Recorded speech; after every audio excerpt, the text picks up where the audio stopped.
আজকে রাতের মেনুতে কী রান্না হচ্ছে না হচ্ছে সম্পূর্ণটাই থাকছে এই ভিডিওতে। হ্যালো বন্ধুরা, আমি মনীষা। আজকে আবার তোমার জন্য একটা নতুন ভিডিও নিয়ে হাজির হলাম।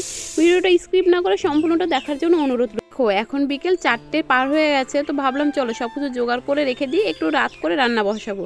সেই জন্য এখানে প্রেসারে তোমার ঘুগনিটা সিটি দিয়ে নিয়েছি। আর এইদিকে দেখো পেঁয়াজ, তোমার যে পেঁয়াজ, টমেটো, কাঁচা লঙ্কা, মানে যা যা লাগে ঘুগনি রান্না করতে সব কিছু সুন্দর করে কেটে পরিষ্কার করে রাখছি, মানে রেডি করে রাখবো। বরমশাই যখন ফোন করবে যে বেরাচ্ছে তখন রান্না বসাবো, তাহলে একটু ঘুগনি আর রুটিটা তোমার একটু গরম গরম না হলে খেতে ভালো লাগে না।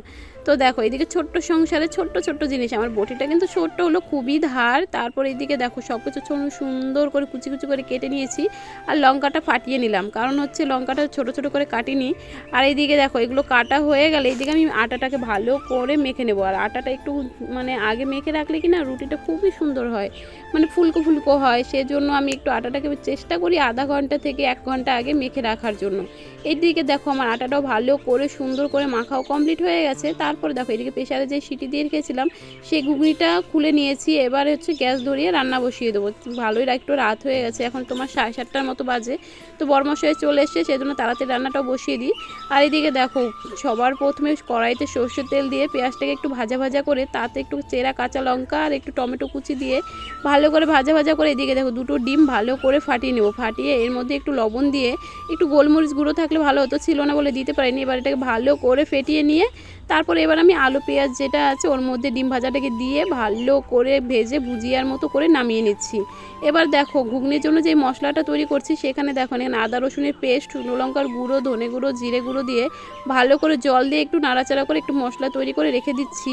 আর এদিকে কড়াই গরম হয়ে গেলে তাতে তোমাদেরকে দিয়ে দিচ্ছি হচ্ছে তোমার জিরে ফোড়ন দিয়েছি। এখানে গরম মশলা ফোড়ন দিলে একটু ভালো লাগে খেতে, কিন্তু যেহেতু আমার বড় মশাই পছন্দ করে না বলে দেইনি। এদিকে জিরে ফোড়ন দিয়ে পেঁয়াজ কুচি দিয়ে একটু ভাজা ভাজা করে রসুনটা কুচি করিনি, গোটা গোটা রসুনটাকে দিয়ে এবার ভালো করে ভেজে এবার টমেটো আর তোমার হচ্ছে চেরা কাঁচা লঙ্কা দিয়ে ভালো করে কষিয়ে নিয়ে এবার মশলাটাকে দিয়ে দিচ্ছি। মশলাটা দেখে এবার বুঝতে পারছো মশলাটা থেকে তেল ছেড়ে দিয়েছে। তখন হচ্ছে যে ঘুগনিটা আমি সিটি দিয়ে রেখেছিলাম সেটাকে দিয়ে ভালো করে কষিয়ে নিয়ে, এখানে কিন্তু আমি ঠান্ডা জল দিইনি, এখানে আমি একটু গরম জল ব্যবহার করেছি। গরম জল দিলে ঘুগনিটা একটু বেশি ভালো লাগে খেতে। যেভাবে রান্না করলাম তোমরা প্লিজ একবার হলে এভাবে ট্রাই করে দেখো, সত্যি বলছি রুটি দিয়ে অসাধারণ লাগে খেতে।